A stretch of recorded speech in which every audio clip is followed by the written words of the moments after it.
Ayman Khan here for Seconds Out with top trainer and good mind for boxing, James Ali Bashir. James, how's life treating you? Life is doing good for me. I feel very well, and progress goes on. Progress goes on indeed, and you're working with Vladimir Sirenko. Looking forward to another big outing soon off of the back of the. That's the primary guy right now of Vlad Sirenko. Yeah, talk to I'm, me in, about I'm investing everything that I have into Vlad Sirenko to get him to the point where he's ready to qualify for the heavyweight championship of the world. yeah, talk to me about Sirenko. He had an injury. You're looking to bring him back and get him back into a big fight and up the ladder as it was. And we've had a couple of offers that fell through. We had an offer for Michael Hunter at one time. We had a couple offers. We had an offer just recently for Andy Ruiz, and Jarrell Miller got that fight. So we're working. We're working. We're looking to get in the picture. How close was it when the offer came in for Ruiz? It was just recently, and I see that Jarrell Miller got the fight, but we were asked would we take the fight, and I told them yes, we would take the fight. Mhm. I think that's a good fight for Vlad Sirenko, Andy Ruiz. Is Good that the type competitive. of yeah? Is it the type of fight you feel he's ready for next? Yes, I think he's ready. Vlad Sirenko is 20-0 with 17 KOs. If he's not ready now, he'll never be ready.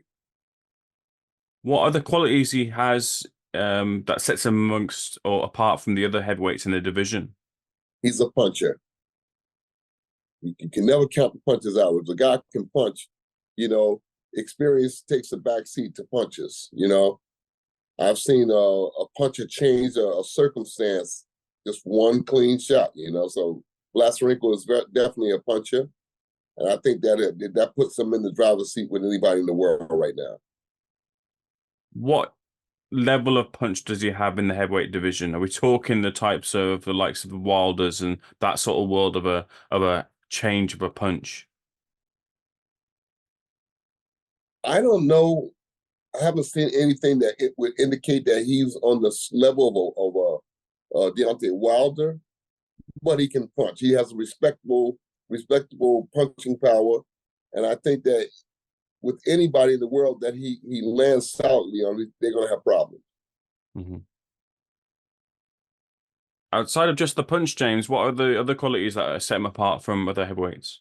He has a great IQ for boxing. He's not hard to teach. I give him an instruction and he follows it.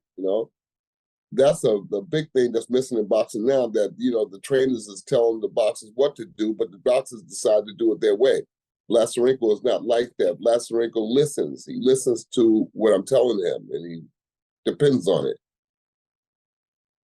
When is he next likely to be out then? And hopefully we'll be out in August. Hopefully we'll be on the card in Saudi Arabia. We're just trying to find somebody to get in with. Nobody wants to take a chance with an undefeated fighter. That's the nature of the sport of boxing right now. Nobody wants to get in with an undefeated fighter. It's all risk and no gain. So nobody is ready to step up and say, "Yeah, I'll take the fight." Does he train or have contact with Alexander Usyk at all, being a Ukrainian native as well? No, no, no. We don't have much contact. We are early on. We was in camp with Oletan Usyk for a couple of sessions, but here lately we haven't been in contact with Oletan Usyk because Usyk is fighting a very tall guy, so they wouldn't have any need for Vladislav Glykov. Fair enough, James. Whilst I've got you here, I'd like to get your thoughts on the heavyweight division. A number of fights have been announced and made now. Starting off with at the top of the tree, it looks like Wilder versus Zhang is going forward. What do you think of that fight? It's a very risky fight for Wilder. Very risky fight. I have it. That's a 50-50 fight based on what I saw Wilder in the last fight when we were in Saudi Arabia. You know, based on what I saw there, I don't know whether Deontay wants to do it anymore. So that makes it a very risky fight for him. Zhang is a big puncher, you know, and that big punch can cause problems for Wilder. With Wilder talking about this being his last fight and talking about some of the outside of the ring things he's done to change his mentality with things, people have kind of seen it as maybe him having one foot out the sport, or maybe that mentality of, wanting to really go in and hurt your opponents has gone there. Have you seen fighters before lose it and then get it back, or do you think with Wilder it's something he can't get back? Like I said, him talking like that leads me to believe that he's not wholeheartedly into boxing anymore. You know, he's been around the block a couple of times. Mm-hmm. He's made a lot of money. You know, he's had a chance to experience the luxuries of top level of boxing. So I don't know whether he wants to do it or not. You know, this is not the kind of sport you want to be half in, half out of. You want to be all the way in, all the way out. It's a very risky sport, and the way Wilder's acting now, it's like he's not wholeheartedly. And this same fight can tell the difference, you know. Because if Wilder loses if Wilder loses the same fight, that should signal the end for him. He's in a must-win fight. He's got to win the fight, you know. What did you think of Zhang in his loss against Parker? Lackluster. I just thought he slept through that one, you know. I chose Parker to win that fight anyway. I chose Parker to win the fight. I figured that Parker would out hustle Zhang, you know, and that's exactly what happened. He out hustled him. So who do you favor in the fight between Wilder and Zhang? It's a tough one. It's a tough one. You know, to me, it's on paper, it's a 50-50 fight. Any one of them could win that fight. The other fight that's been announced as well is Daniel Dubois versus Filip Hrgovic. For some, this might be a step too soon for Dubois, but for others, it seems like it's the momentum and right time for Dubois to take this step. I think right time for the fight, you know. I think it's the right time for the fight. Daniel Dubois is on Front Street now. He can't go back, you know. Off of the Jarrell Miller win, I think it's the right time to take the fight. I mean, Daniel Dubois has been out there with Joe Joyce, Alexander Usyk. He come off a big win over. Some people don't say it's a big win, but I think it's a big win because he had a whole lot to conquer in the Jarrell Miller fight, and he did it. You know, so I don't think that now's a time where he needs to step back. He needs to step forward and get in the mix. You know, so I look forward to that fight. That's a good fight. That's again another 50-50 fight. Hrgovic, like he struggled with the southpaw from Australia. I forget his name, but he seemed like he struggled with him. It was an ugly fight. I was there in London during that fight. Well, I think that was at the O2 Arena. I was there, and I watched the fight, and it seemed like he struggled with the style of the fighter, and it didn't look good. So, you know, I think that now's the right time for Daniel Dubois to get in there and do what he can do, you know. What do you think of Hrgovic as a fighter? You just mentioned this fight there with McKean and other fights that you've seen of Hrgovic. For some people say that he's been manufactured into that position. For others, they feel that he's a good level heavyweight. What do you think? I think that what's missing with Filip Hrgovic is sound teachings. He's not making the best of his physical attributes. He's getting into fights when he doesn't need to get in the fight, when he's a big, tall guy that can utilize his range. And it seems to me that he's getting into fights when he doesn't have to. And it seems to me I would pay particular attention to his boxing skills, to utilize to win rounds with boxing and then go for knockouts mid-range or late in the fights. Mm-hmm.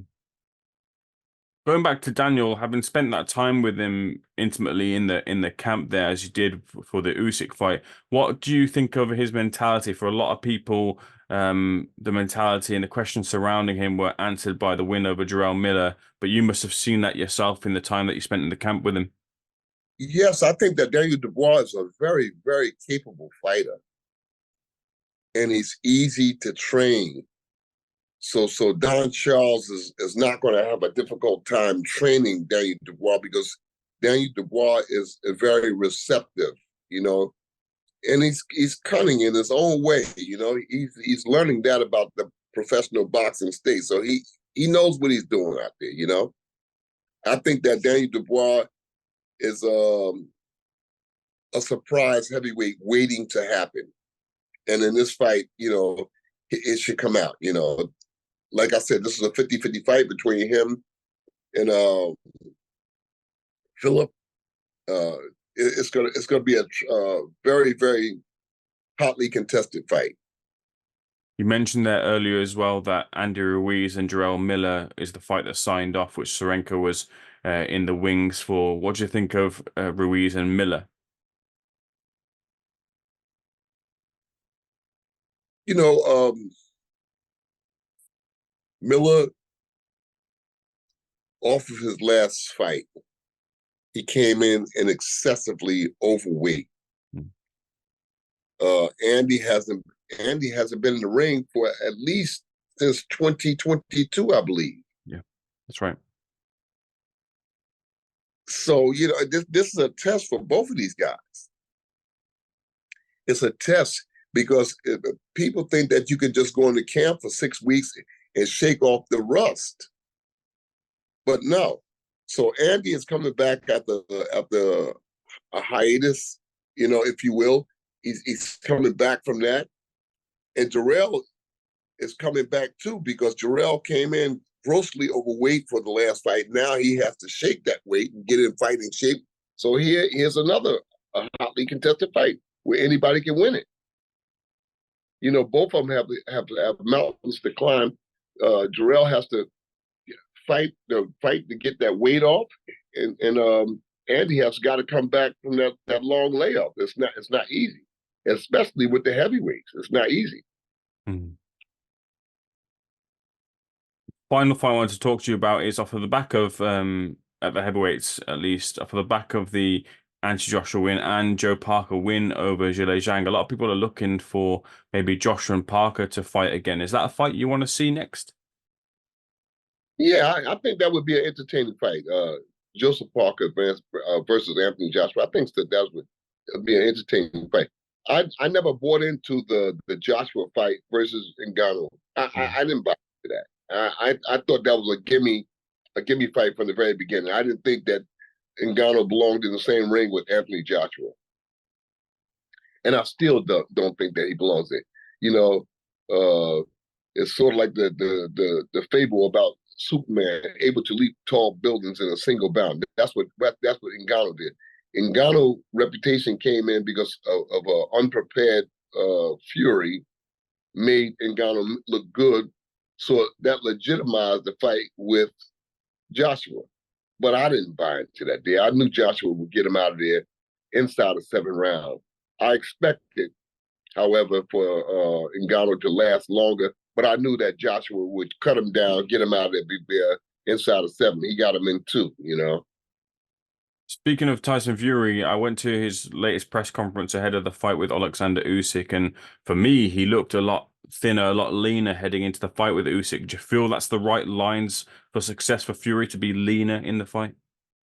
Yes, he's getting ready for a tough fight, and rightfully so, because Alexander Usyk is a tough guy.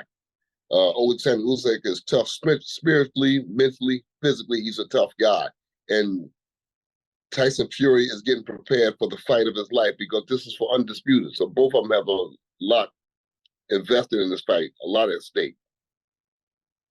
Did you watch Haney versus Garcia at the weekend, James? What do you think of it? Well, I think that modern boxing is going down the tubes because Haney was there with his father. You got so many fathers that's interjecting themselves into boxing at the top level, saying that I'm the trainer. But trainership is like boxing. You don't just pick it up and go out and do it. I think that Haney is making a big mistake by having his father in there as the lead guru in the corner, because the father couldn't give him any outs for the left hook. He was getting hit with the left hook. And I would think that's something that you would have prepared for inside the training camp all of the weeks leading up to the fight. And what happens? The very first 10 seconds, he gets hit with the left hook, and his legs are spaghetti, So I would think that you would prepare your son not to get hit with the left hook, to take away the left hook. There are ways to take it away, but you have to practice. You have to train for it, And then he got hit with the left hook again. He got hit with the left hook again. I think the referee might have helped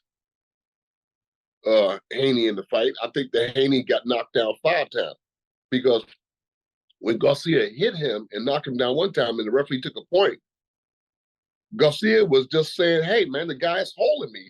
He keeps holding me, and you're not doing nothing, so I'm going to crack him and get him off me.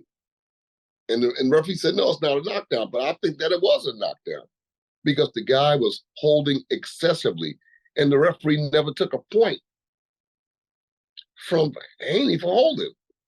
I mean, Haney was holding Garcia like crazy glue, like he was trying to make love to him. I'm saying so I can understand the frustration on Garcia, because he kept holding him. But no, you can't just come into boxing and be a trainer. I see some boxers, when their careers are over, then they try to train. But my thinking about trainership is that you have to be born to do something well, I tried to be a boxer early on, but I had some physical things that wasn't clicking, and I said, you know what? I'll be a teacher. I'll be better as a teacher. So I got under the old trainers, and I got under them loyally and lengthy, and I asked questions and stuff. But today's people, they have a son that boxes, and they decide to be the lead trainers. And because that they've interjected themselves into the sport at the train, they're shortening their children's careers. The fathers interject like Haney's father's in there, and he could not give him any information on how to avoid getting hit with the left hook. So I think that and then the Garcia, he's out there acting like a clown. He could have taken Haney out of the fight. He could have stopped him. I think he could have stopped him, but he's out there playing and just doing crazy things that to allow Haney to go to distance. But I think that he could have stopped Haney at that point. How much of a factor was the weight? I don't think that was, no. I don't think it was a factor, because Haney had to pick up some pounds himself leading into the fight. I don't think that weight played into the fight. And I think that anybody that's alluding to the fact that the weight made, I don't think they made a difference. I mean, Garcia may have been a couple of pounds heavier than Haney, but Haney is a big guy. When they balloon up in the night before the fight, those guys, Haney probably came in there about 149, 150, and Garcia probably came in a little longer, So I don't put much stock in that. He got beat, and the father in the corner could not give him an outro. He could not come up with a plan. So the best thing for Haney to do now, I would think, is invest in getting not a trainer, get a teacher, because it's still not too late to turn him around. Everybody is trying to emulate Floyd Mayweather, but you can't just emulate Floyd Mayweather. Floyd Mayweather was the consummate professional.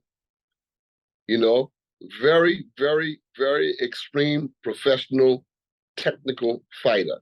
And you just don't go in the lab and just pick up the Floyd Mayweather routine and think you're going to be safe. No, it doesn't happen like that there. I wonder if you saw Floyd and Bill's interaction on social media. Floyd said that he'd be there for Devin if he wanted him. Bill didn't seem too receptive of that and questioned whether Floyd was really there for Devin for his own goodness and in his heart. I don't think that Floyd Mayweather could be a good trainer. I don't think that Floyd Mayweather could be a good trainer. He was a phenomenal fighter, you know, phenomenal fighter. But I don't think that he would make a good trainer. So for Bill to go the other way on that there is probably the best thing, because Floyd as a trainer, no, I just don't see it. Floyd Mayweather could never be a good trainer. I just don't think so. I'm not sure, but I don't think so. I've seen some commentators say as well that in that fight, they feel Devin Haney took a beating from Ryan Garcia. Did it go that far in your eyes? Was it something that would damage Haney going forward in his career? He got his ass whooped pretty good. He took a good ass whooping. I mean, he took a good ass whooping. And whether it's going to do anything psychologically to Haney, it remains to be seen. But he took a good ass whooping. James, been a pleasure speaking to you as always. Thank you for speaking to the Seconds Out. We'll catch up very, very soon. Looking forward to seeing you and your fighter back in the ring soon.